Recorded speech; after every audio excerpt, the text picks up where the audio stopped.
চাঁপাইনবাবগঞ্জের শিবগঞ্জে স্বেচ্ছাসেবী সংগঠন স্বপ্নচূড়া ওয়েলফেয়ার সোসাইটির উদ্যোগে অনুষ্ঠিত হয়েছে বিনামূল্যে চক্ষু চিকিৎসা সেবা ক্যাম্প। চাঁপাইনবাবগঞ্জ থেকে আহসান হাবিবের পাঠানো প্রতিবেদনে দেখুন বিস্তারিত। শনিবার সকালে শাহবাজপুর ইউনিয়নের চাঁদপুর সরকারি প্রাথমিক বিদ্যালয়ে আয়োজিত এ কর্মসূচিতে চক্ষু বিশেষজ্ঞ ডাক্তার জাহাঙ্গীর আলমের নেতৃত্বে ৬ জন চিকিৎসক প্রায় ৫ শতাধিক নারী পুরুষকে চিকিৎসা সেবা প্রদান করেন। অনুষ্ঠানে প্রধান অতিথি ছিলেন ডক্টর কেরামত আলী, সাবেক উপজেলা চেয়ারম্যান ও জামায়াতের কেন্দ্রীয় কর্মপরিষদের সদস্য।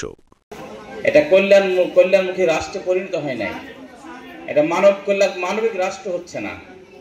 তার বদলে আমাদের প্রতিহিংসা পরায়ণতা, জেদবাদ, এইগুলো অনুপ্রবেশ দিয়ে আমাদের মাঝ থেকে যে সম্প্রীতি ছিল, ভাই ভাই যে সম্প্রীতি ছিল, আত্মীয় স্বজনের মধ্যে সম্প্রীতি ছিল, প্রতিবেশীর সাথে যে বন্ধুত্ব ছিল, এলাকাবাসীর মাঝে যে ভ্রাতৃত্ব ছিল, সেগুলো আস্তে আস্তে নষ্ট হয়ে যাচ্ছে। অবিশ্বাসের দেওয়াল এটা বেশি বিরাট আকার ধারণ করছে, প্রবল আকার ধারণ করছে। মানুষের মাঝ থেকে ভ্রাতৃত্ব এবং সম্প্রীতি দিন দিন দুর্বল হয়ে যাচ্ছে। এক মুমিন অপর মুমিনের ভাই, একজন মানুষ আরেকজন মানুষের হিতাকাঙ্ক্ষী, এক মানুষের উপরে আরেক মানুষের দায়িত্ব রয়েছে। আল্লাহ রাব্বুল আলামিন বলেছেন, কুনতুম খায়রা উম্মাতিন উখরিজাত লিন-নাস তা'মুরুনা বিল মারুফ ওয়া তানহাউনা আনিল মুনকার ওয়া তু'মিনুনা বিল্লাহ। আল্লাহ তাআলা সূরা ইমরান 110 নম্বর আয়াতে বলেছেন, তোমরাই হচ্ছে শ্রেষ্ঠ উম্মত, যাদেরকে সৃষ্টি করা হয়েছে মানুষের কল্যাণের জন্য।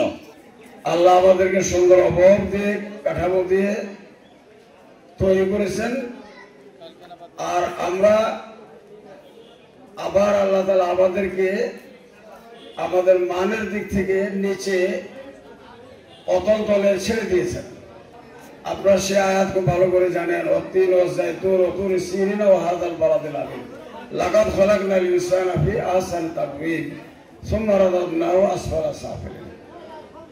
একটা সুন্দর কাঠামো, সুন্দর দৈহিক অবকাঠামো বৈশিষ্ট্যমণ্ডিত একটি দেহ বাইরে থেকে দেখে বোঝা যাবে না, খুব ভালো আছে।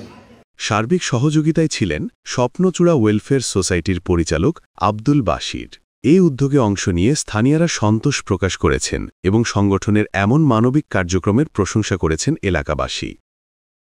আমরা কিন্তু চক্ষু হাসপাতাল করতে আমরা 5টি ইউনিয়নের ভিতরে 4টি উপজেলায় আমরা উপকেন্দ্রতে আমরা চক্ষু হাসপাতাল করতে আমরা হাসপাতাল করতে চাই।